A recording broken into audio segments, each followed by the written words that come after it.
پھر 72 ہیں تو یہ ڈیلی بیسس پر 72 نہیں ہے، 72 نہیں ہے روزانہ کی بنیاد پر.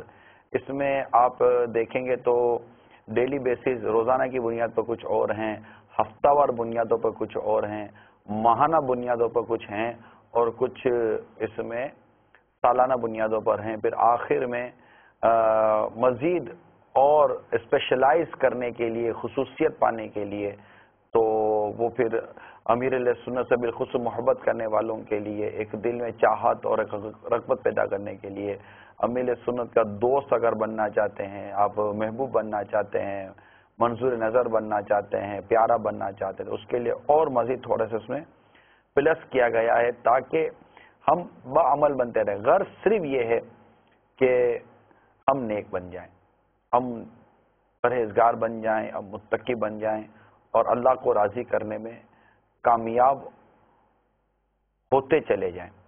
تو یہ ایک بات تھی کہ آج چونکہ 8ویں شب ہو گئی ہے اور عموماً ہم لوگ بیک فٹ ہوتے ہیں، پیچھے کی طرف جاتے ہیں، اور نیتیں ہم نے چاند رات سے پہلے بہت ساری کی ہوتی ہیں کہ میں یہ کروں گا، میں یہ کروں گا، مگر اس پر روٹین ہم عمل نہیں کر پاتے. ہمارا عمل کرنے کے حوالے سے کمزوری رہ جاتی ہے. جیسے میں نے آپ کو شروع میں عرض کی تھی کہ کم از کم روزانہ کی ایک سورہ یاسین پڑھنے کا معمول بنا لیجئے. کچھ نہیں، میں منیمم آپ کو عرض کر رہا ہوں، ایک سورہ یاسین.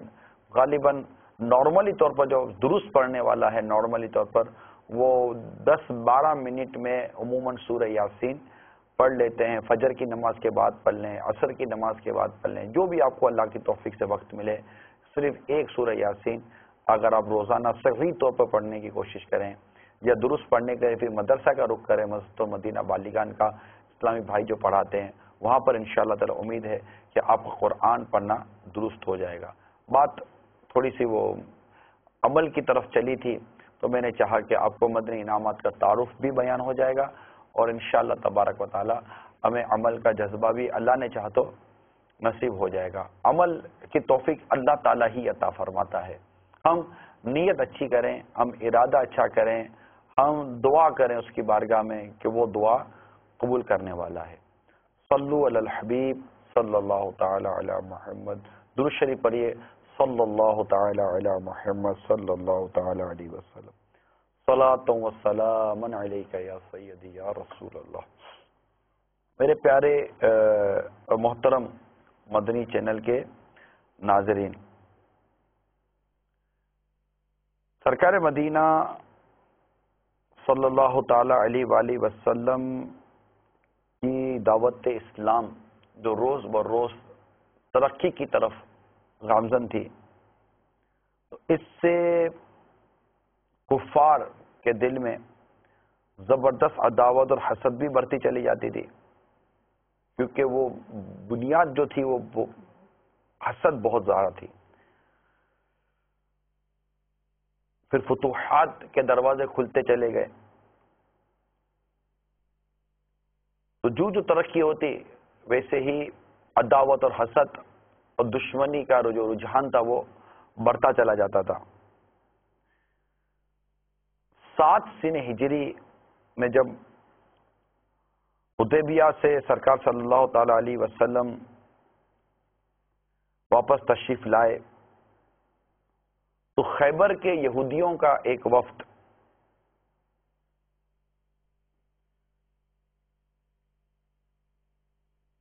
یہ سرکار صلی اللہ تعالی علیہ وسلم کو نقصان پہنچانے کا درپے ہوا،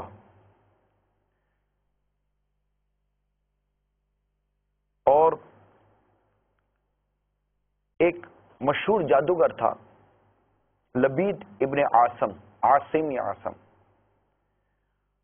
اس سے رابطہ کیا کہ وہ سرکار صلی اللہ تعالی علیہ وسلم کے لیے کوئی تکلیف کا سبب بنے، اور جادو کی ترکیب وہاں مطلب اس کو دی، اپنی بپتا سنائی، اپنی داستان سنائی کہ ہم تباہ و برباد ہو رہے ہیں اور ہمارا نام و نشان مٹ رہا ہے، اور ہم نے بہت سازشیں کی، ہم نے بہت منصوبے بنائے اور کافی لوگوں کو بھڑکایا، لیکن ہم ناکام رہے، اور ہم نے بڑے بڑے جادوگر بھی استعمال کیے مگر ان کو بھی کوئی کامیابی نہیں مل سکی. اب بڑی باری آرزو لے کر ہم تیرے پاس آئیں اور تیری بڑی دھوم مچی ہوئی ہے کہ تو بہت بڑا جادوگر ہے, تو بڑے کام کر دیتا ہے, تو ہمارا بھی کام کر دے, اور اس کو بھاری نذرانے وغیرہ بھی دیے. چنانچہ اس نے حامی بن لی. کتابوں میں یہاں تک لکھا ہے کہ ایک یہودی لڑکا سرکار صلی اللہ تعالی وسلم کی خدمت میں رہا کرتا تھا. کسی طرح ورغلا کر اس نے حضور صلی اللہ تعالی علیہ وسلم کی کنگھی مبارک کا ایک ٹکڑا اور چند موئے مبارک حاصل کر لیے. اب اس کی بیٹیوں نے جو فن میں بھی اس سے 2 قدم آگے تھیں, جادو کیا اور ان چیزوں کو سر کھجور کے خوشے کے غلاف میں رکھ کر بنی زریق کے ایک کنویں کی تہ میں ایک بھاری پتھر کے نیچے دبا دیا. اب 6 ماہ جب گزرنے لگے تو سرکار صلی اللہ تعالی علیہ وسلم پر اس کے معمولی اثرات ظاہر ہونے لگے.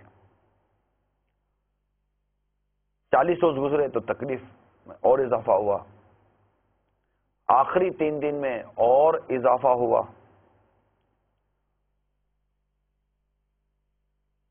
اب یہ جو جادو تھا, اس کی تکلیف اور اس کے اثر سے متعلق الحمدللہ خزان العرفان میں صدر الافاضل نعیم الدین مراد آبادی علیہ رحمت اللہ الہادی لکھتے ہیں کہ یہ جو جادو ہوا تھا, اس جادو کے حوالے سے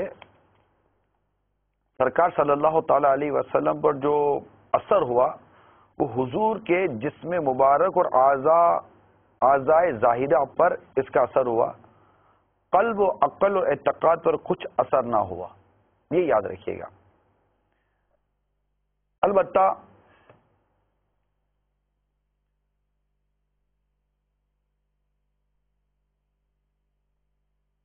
جب تکلیف زیادہ بڑھی تو حضور صلی اللہ تعالی علیہ وسلم نے رب عز و جل کی بارگاہ میں دعا کے لیے ہاتھ اٹھائے. اسی رات حضور صلی اللہ تعالی علیہ وسلم کو خواب میں حقیقت حال سے آگاہ کیا گیا. چنانچہ میرے آقا صلی اللہ تعالی علیہ وآلہ وسلم نے ام المومنین عائشہ صدیقہ رضی اللہ تعالی عنہا کو بتایا کہ عائشہ, میں نے اپنے رب سے جس بات کے بارے میں دریافت کیا تھا میرے رب نے مجھے اس کے متعلق بتا دیا ہے. حضرت عائشہ صدیقہ رضی اللہ تعالی عنہا نے عرض کی, یا رسول اللہ صلی اللہ تعالی علیہ وسلم کیا بتایا گیا؟ تو ارشاد ہوا, رات کو خواب میں 2 آدمی میرے پاس آئے, ایک میرے سرہانے بیٹھ گئے, دوسرے پاؤں کے نزدیک. ایک روایت کے مطابق وہ جبرائیل اور میکائیل علیہم السلام تھے.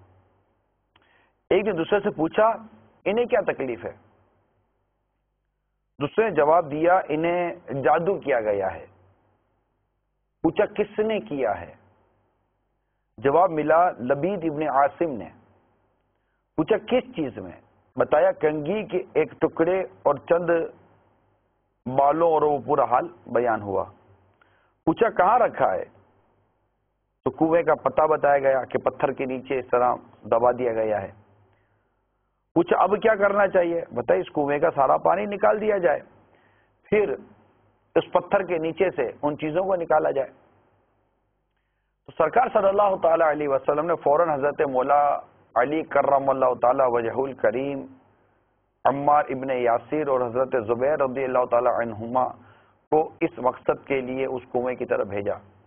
انہوں نے پانی نکال کر اس کنویں کو خشک کر دیا. اتنے میں حضور صلی اللہ تعالی علیہ وسلم خود وہاں تشریف بھی لے گئے. پتھر کو اٹھایا گیا تو اس کے نیچے سے وہی چیز جو بیان کی گئی تھی وہ برآمد ہوئی, اور چند بال جو تانت کے ایک ٹکڑے میں بندھے ہوئے تھے اور اس میں 11 گرہیں لگی ہوئی تھیں, 11 گٹھان جس کو کہتے ہیں. اسی اسنا میں سیدہ جبریل امین علیہ السلام حاضر ہوئے اور 2 سورتیں سورہ فلق اور سورہ ناس پڑھ کر سنائی اور عرض کیا آپ ان صورتوں کی ایک ایک آیت پڑھتے جائیں اور ایک ایک گرے کھولتے جائیں اور ایک ایک سوئی نکالتے جائیں. چنانچہ دونوں صورتوں کی 11 آیتیں پڑھی گئیں. ان کی تلاوت سے 11 گرے کھلیں اور ساری سوئیاں نکل گئیں، اور سرکار صلی اللہ تعالی علیہ وسلم کی طبیعت میں جو وہ اثرات تھے وہ زائل ہوئے، اور جادو کا اثر بھی زائل ہو گیا. اس پر صحابہ کرام علیہم رضوان نے سرکار صلی اللہ تعالی علیہ وسلم سے اجازت طلب کی کہ اگر آپ ارشاد فرمائے تو ہم اس خبیث کا سر قلم کر دیں. تو آقا مدینہ رحمت للعالمین صلی اللہ تعالی علیہ وسلم نے کچھ یوں ارشاد فرمایا، مجھے تو اللہ تعالیٰ نے شفا بخش دی ہے، میں اپنے لیے لوگوں میں فتنے کی آگ بھڑکانا نہیں چاہتا. یعنی اس پر غور کیجئے کہ میرے آقا صلی اللہ تعالی علیہ وسلم کی شان کس قدر عرفہ و اعلیٰ ہے کہ اپنی ذات کے لیے اپنے جان کے دشمنوں سے بھی کبھی انتقام نہ لیا. میرے مدنی چینل کے ناظرین، ہم نے ابھی جو واقعہ سنا اور اس واقعے کے تحت جن 2 صورتوں کے متعلق ابھی آپ کو بیان کیا گیا وہ سورہ فلق اور سورہ ناس کے حوالے سے، اللہ تبارک و تعالیٰ نے ان 2 صورتوں میں بڑی برکت عطا فرمائی ہے. چنانچہ آپ کو آج سورہ فلق اور سورہ ناس کے حوالے سے کچھ مدنی پھول عرض کرتا ہوں. مدنی پھولوں کی اس مدنی مہک کو اپنے دل کے مدنی گلدستے میں سجانے کی کوشش کیجیے. یہ 2 صورتیں بہت ہی زیادہ فضیلت والی ہیں. حضرت سیدنا عقبہ بن عامر رضی اللہ تعالی عنہ فرماتے ہیں کہ میں نے عرض کیا، یا رسول اللہ صلی اللہ علیہ وسلم، مجھے سورہ ہود اور سورہ یوسف کی آیتیں پڑھائیے. تو رسول اکرم صلی اللہ تعالی علیہ وسلم فرمایا، اے عقبہ بن عامر، تم قل اعوذ برب الفلق سے زیادہ اللہ عز و جل کو محبوب اور اس کے نزدیک زیادہ بلی کوئی صورت ہرگز نہیں پڑھ سکو گے. اگر تم سے ہو سکے تو نماز میں یہ صورت پڑھنا نہ چھوڑو، سورہ فلق اور سورہ ناس. قل اعوذ برب الفلق اور قل اعوذ برب الناس، قرآن مجید کی جو 2 آخری صورتیں ہیں. اسی طرح ایک اور حدیث حضرت سیدنا عقبہ بن عامر رضی اللہ تعالیٰ عنہ سے روایت ہے کہ سرکار مدینہ صلی اللہ تعالی علیہ وآلہ وسلم نے فرمایا، کیا تم جانتے ہو کہ گزشتہ رات کچھ ایسی آیتیں نازل ہوئیں جن کی مثل کوئی آیت نہیں؟ وہ قل اعوذ برب الفلق اور قل اعوذ برب الناس ہیں. جبکہ ابو داؤد شریف کی روایت کے الفاظ یہ ہیں کہ میں رسول اکرم صلی اللہ تعالی علیہ وسلم کے ساتھ جحفہ اور ابوا کے درمیان سے گزر رہا تھا کہ میں شدید آندھی اور تاریکی نے گھیر لیا. تو رسول اکرم صلی اللہ تعالی علیہ وسلم نے قل اعوذ برب الفلق اور قل اعوذ برب الناس کے ذریعے پناہ مانگنا شروع کی اور مجھ سے فرمایا، اے عقبہ، ان دونوں کے ذریعے پناہ مانگا کرو. کسی پناہ چاہنے والے نے اس کی مثل کسی چیز کے وسیلے سے پناہ نہیں مانگی. تو کتنی فضیلت ہے ان دونوں صورتوں کی، اور اس سے کس قدر ہمیں دنیا اور آخرت کی بھلائیاں نصیب ہوتی ہیں کہ سرکار صلی اللہ تعالی علیہ وسلم پر جو جادو ہوا اور جادو کے جو اثرات آقا صلی اللہ تعالی علیہ وسلم کے جسم مبارک اور اعضائے ظاہرہ پر جو ظاہر ہوئے اور قلب و عقل و اعتقاد پر اس کا کچھ اثر نہ ہوا تھا. تو اس طرح یہ 2 صورتوں کو پڑھ کر ان کی جو 11 آیتیں تھیں یہ پڑھیں تو کس قدر اس میں وہ پوری خلاصی ہو گئی. اس سورہ مبارکہ کو اگر ہم دیکھیں، قل اعوذ برب الفلق، تعوذ یعنی یہ اللہ تعالیٰ سے پناہ لی جا رہی ہے.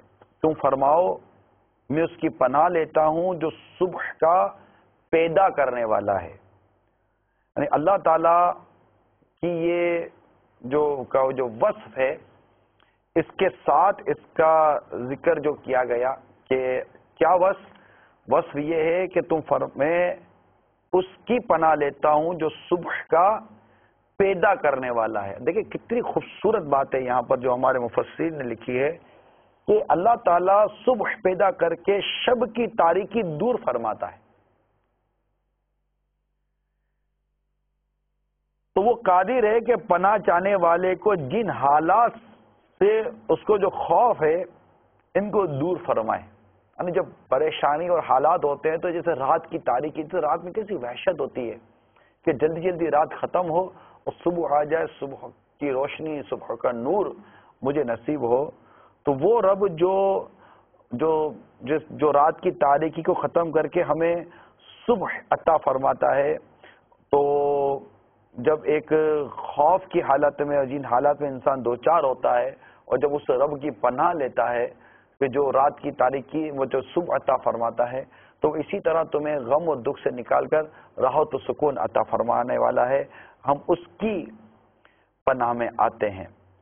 تو جیسے کہ مفسر نے لکھا کہ جس طرح شب تار میں آدمی طلوع صبح کا انتظار کرتا ہے، رات کی تاریکی میں انسان جب صبح کا انتظار کرتا ہے، ایسے ہی خائف، خوف زدہ، امن و راحت کا منتظر رہتا ہے.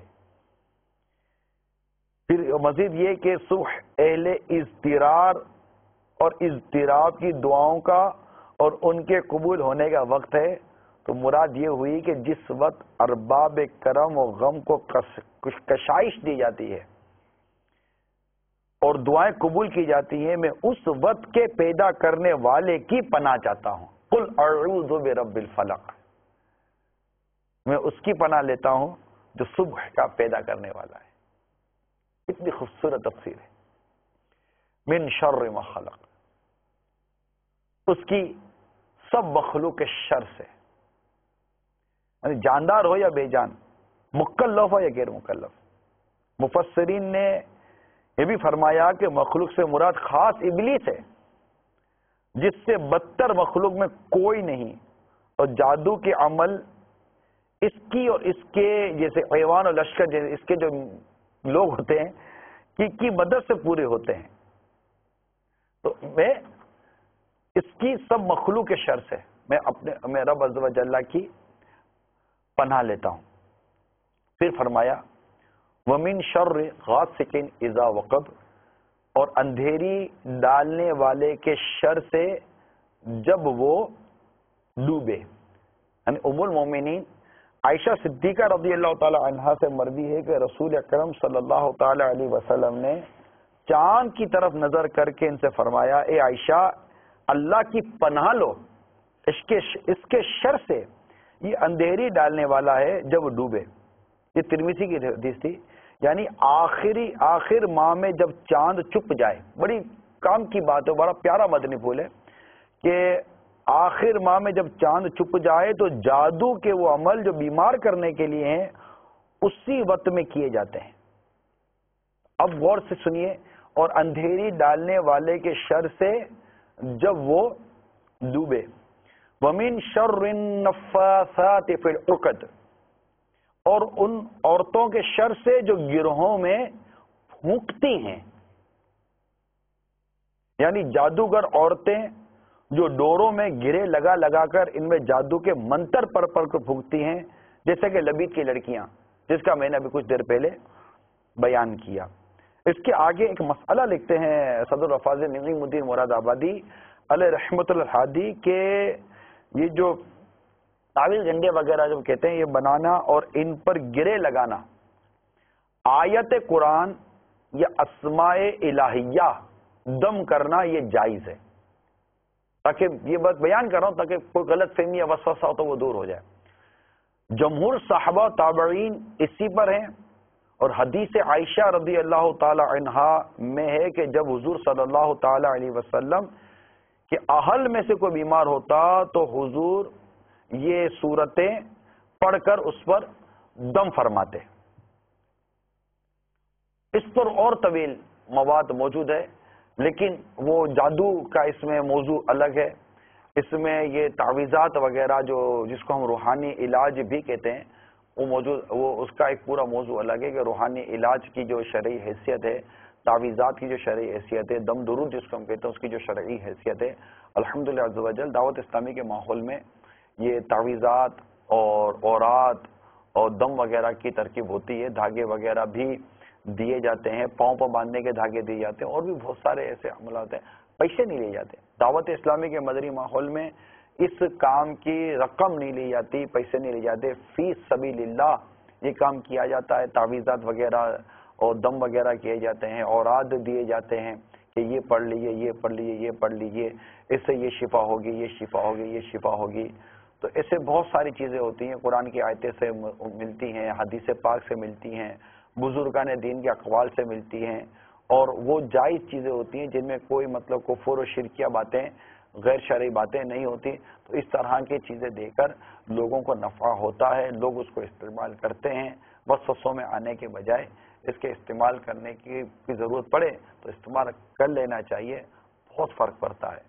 میں نے تو ہیپاٹائٹس سی کے مریضوں کو صحیح ہوتے ہوئے دیکھا ہے، جی ہاں، ہیپاٹائٹس سی کے مریضوں کو صحیح ہوتے ہوئے دیکھا ہے۔ ہم دیکھتے ہیں کہ جب اللہ کا ایک نیک بندہ جو اللہ تعالیٰ کا ذکر کرتا ہے، اس کی فرما برداری کرتا ہے، اور جب میں نے اس سے روٹی پہ دم کرایا اور کسی کو دیا تو وہ صحیح ہو گیا۔ جی ہاں، میں امیر علیہ سنت کی بات کر رہا ہوں۔ جیسے امیر سنت ابھی کھانا کھا رہے نا، ایک مرتبہ یہی کیا تھا کہ امیر علیہ سنت اسلامی بھائی تھے ہمارے، بیمار تھے، ان کے گھر میں ان کے بچوں کی امی بیمار تھیں، صحیح نہیں ہو رہی تھی، روٹی لی پاپا کو دم کر دیں۔ مجھے پہلے کے کچھ واقعات پتا تھے، روٹی لی دم کر کے ان کو دی۔ اب اللہ اور اس کی اللہ کا نام لے کر امیر علیہ سنت روٹی پہ دم کر دیتے، درود شریف پڑھ کر، کچھ بھی پڑھ کر، ایک مطلب کوئی ورد کو وظیفہ پڑھ کر روٹی پہ دم کر دیا۔ جب لوگوں نے، مریض نے کھایا، صحیح ہو گیا۔ تو جب اللہ کے نیک بندوں جب اللہ کا نام لے کر دم کرتے ہیں تو اس کی کتنی برکت ہوتی ہے۔ تو جب کسی چیز پر اللہ کا نام لکھا جائے، اور جو حدیث پاک میں جو اوراد و وظائف لکھے جائیں تو اس کی کتنی برکت ہوگی۔ یہ پورا موضوع ہے۔ کبھی اسی ماہ میں موقع ملا تو مدنی پھولوں کی مدنی مہک میں انشاءاللہ تعالی اس موضوع کو اور جادو کے موضوع کو بھی نیت ہے میں انشاءاللہ تعالی کبھی لے کر حاضر ہوں گا، تاکہ جادو کے حوالے سے بھی جو مسکنسیپشنس ہیں، ہمارے غلط فہمی ہے، وہ دور ہوں۔ جادو ہے، جادو ہوتا ہے، مگر جادو سے بچنے کی صورتیں بھی ہمیں عطا کی گئی ہیں، اور جس سے کہ یہ جادو ہی ہوا تھا، مگر اس کا کیسے یہ جادو کہ اس کے اثرات زائل ہوئے یہ بھی ہم دیکھ رہے ہیں۔ البتہ اسی سورہ مبارکہ میں، سورہ فلق کے آخری اس میں آیت میں وَمِن شَرِّ حَاسِدٍ إِذَا حَسَدَ، اور حسد والے کے شر سے جب وہ مجھ سے جلے، یعنی حسد والا وہ ہے جو دوسرے کے زوال نعمت کی تمنا کرے۔ یہاں حاسد سے مراد یہود ہیں جو نبی پاک صلی اللہ تعالی علیہ وسلم حسد کرتے تھے، یہ خاص لبید بن عاصم یہودی۔ مزید لکھتے ہیں حسد بدترین صفت ہے، اور یہی سب سے پہلا گناہ ہے جو آسمان میں ابلیس سے سرزد ہوا اور زمین میں قابل سے۔ کہ ابلیس نے حسد کیا حضرت آدم علیہ السلام سے، جب اللہ تعالیٰ نے آدم علیہ السلام کو مقام و مرتبہ عطا فرمایا اور تمام فرشتوں سے کہا کہ آدم کو سجدہ کرو، ابلیس نے سجدہ نہیں کیا، سجدہ نہیں کیا۔ وجہ بتاؤ، اس کے وجہ میں تکبر بھی تھی، حسد بھی تھا، حسد تکبر بھی لایا نا۔ انا خیر منہ خلقتنی من نار خلقتہ من طین، میں اس سے بہتر ہوں، مجھے آگ سے بنایا، اس سے مٹی سے بنایا۔ حسد کی آگ میں جلا، سجدے سے انکار کیا، اور کان من الکافرین، اور کافروں میں سے ہو گیا۔ قابل نے حابل سے حسد کیا، جس لڑکی سے وہ شادی کرنا چاہتا تھا وہ اس کے لیے لڑکی اس سے شادی کرنا جائز ہی نہیں تھی، وہ تو حابل ہی سے اس کی شادی ہو سکتی تھی، قابل سے جس کی ہو سکتی تھی۔ قابل چاہتا تھا وہ حابل سے جس کی ہوتی مجھ سے کرو، وہاں بھی حسد نے آ کر گھیرا۔ آخر کار قابل نے حابل کا قتل کر دیا، دونوں آدم علیہ السلام کے بیٹے تھے، اور یہ جو قتل کس نے کس کو کیا اس کی پہچان کے لیے کہ قتل قاف سے ہے، اور جس نے قتل کیا اس کا نام بھی قاف سے شروع ہوتا ہے۔ قابل یہ قاتل تھا، اس نے قتل کیا حابل کو، اور وجہ حسد بنی، یعنی کسی کی نعمت کو دیکھ کر یہ تمنا کرنا کہ اس سے وہ نعمت ضائع ہو جائے، اس سے وہ نعمت چھین لی جائے، زوال نعمت کی تمنا کرنا کتنی بری۔ حسد نیکیوں کو یوں کھا جاتی جیسے آگ لکڑی کو کھا جاتی ہے۔ پھر حسد کرنے والے کو کبھی بھلا نہیں ہوتا، کیونکہ حاسد کی سب سے بڑی بدقسمتی یہ ہے کہ اس نے حسد کیا ہے اس کی نعمت کے ساتھ، یعنی جو اس کو اللہ نے نعمت دی ہے اس سے اس کی نعمت کے ساتھ حسد کیا۔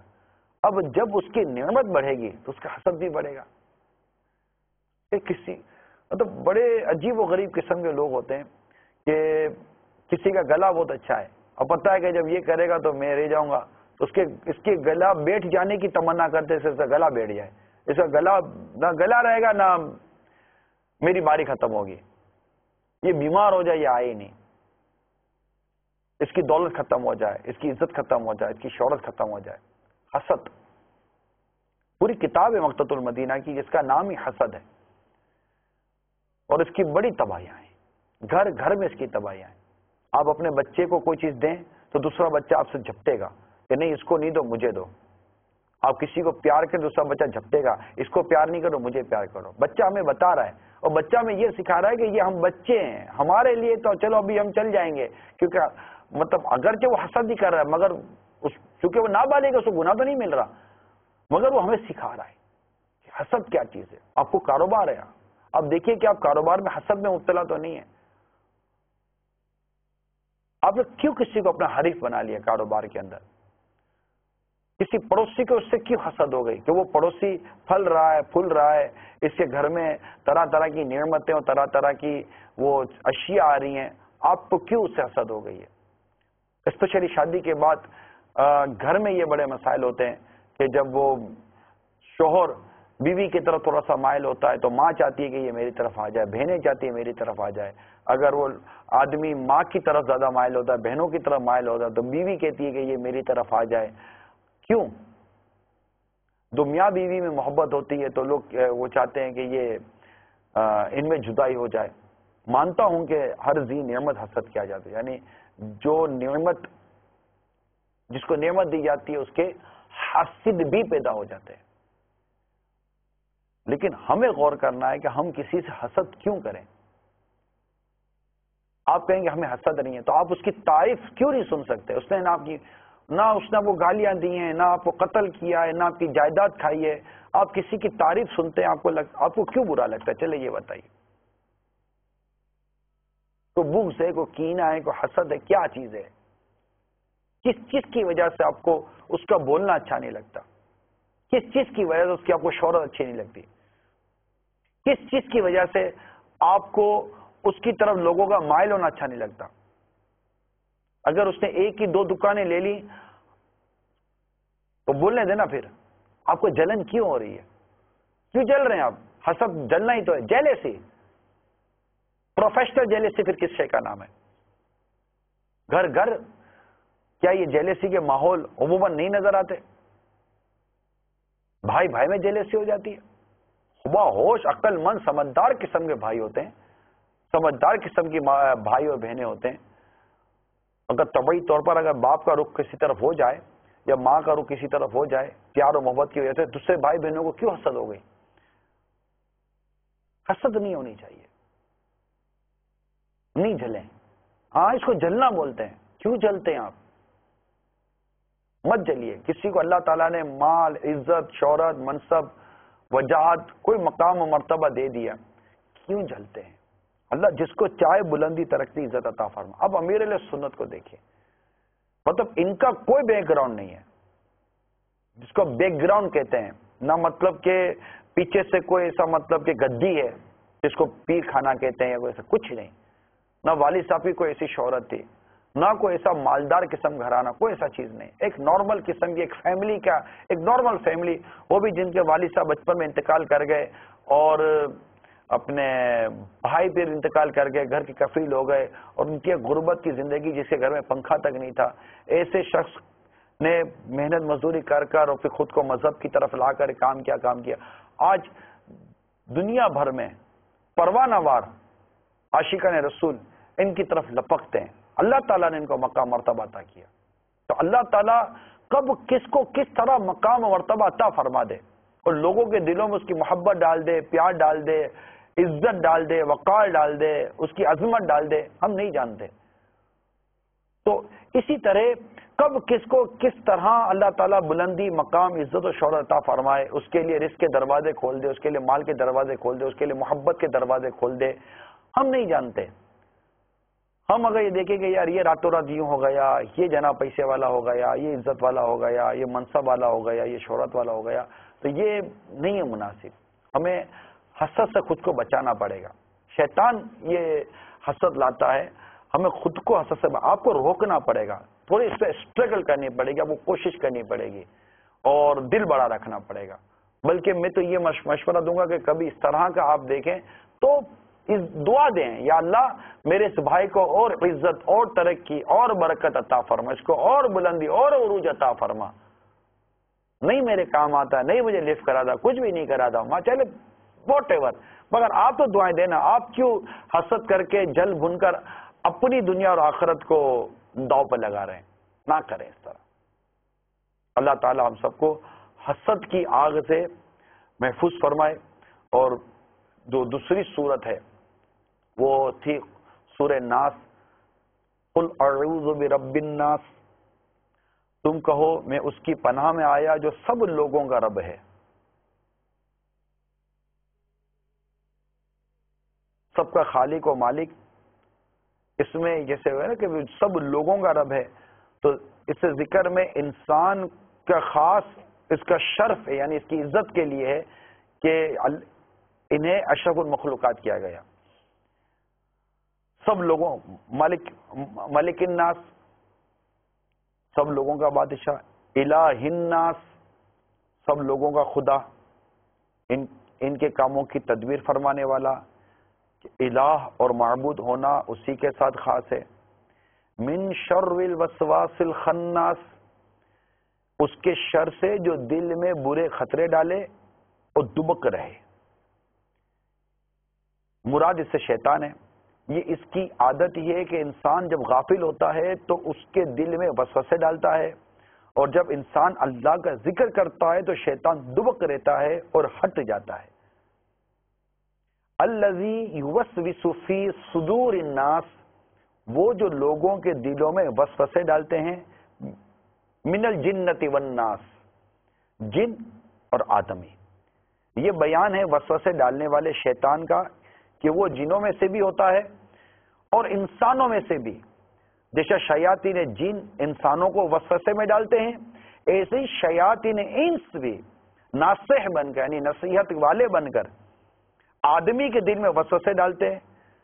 پھر اگر آدمی ان وسوسوں کو مانتا ہے تو اس کا سلسلہ بڑھ جاتا ہے، وہ گمراہ کرتے ہیں، اور اگر اس سے متنفر ہوتا ہے تو ہٹ جاتے ہیں اور دبک رہتے ہیں۔ آدمی کو چاہیے کہ شیاطین جن کے شر سے بھی پناہ مانگے اور شیاطین انس کے شر سے بھی۔ بخاری و مسلم کی حدیث میں ہے کہ آقا مدینہ صلی اللہ تعالی علیہ وسلم شب کو جب بستر مبارک پر تشریف لاتے تو اپنے دونوں دستے مبارک جمع فرما کر ان میں دم کرتے اور سورہ اخلاص یعنی قل هو اللہ احد اور سورہ فلق اور سورہ ناس پڑھ کر اپنے مبارک ہاتھوں کو سر مبارک سے لے کر تمام جسم اقدس و پھیرتے جہاں تک دست مبارک پہنچ سکتے۔ یہ عمل 3 مرتبہ فرماتے۔ تو اللہ کرے کہ ہمیں بھی اس ادا کو ادا کرنے کی توفیق نصیب ہو جائے۔ انشاءاللہ اس انداز سے ہم بہت سارے شر اور بہت سارے فتنوں سے بچنے میں کامیاب ہو جائیں گے۔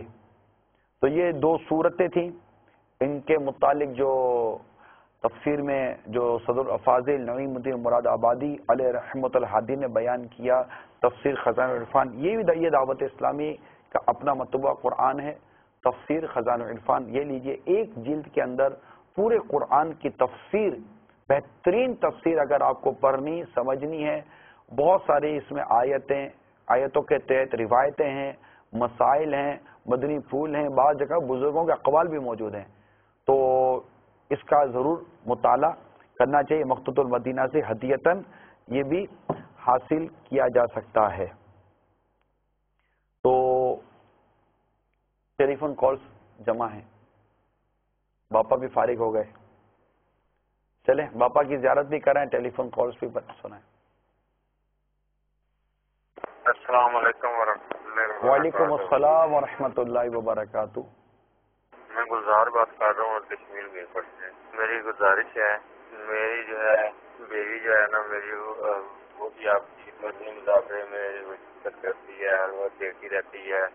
ہمارے گھر میں چینل جو ہے وہ صرف مدنی کا چلتا ہے اور ہماری شادی کو جو ہے نا 10 سال ہو گئے ہیں. ہمارے 5 بچے ہیں. وہ بہت آپ سے اپیل کرتے ہیں کہ آپ دعا کریں ہمارے لیے, اور پاپا جان سے بھی کہیں کہ وہ بھی دعا کریں تاکہ ہمارے یہاں حالات ہو اور ہم جو ہے آپ کو پھر مدنی مذاکرے میں اس کو مدنی منا بنائیں. اس کو ہماری بہت خواہش ہے دلی.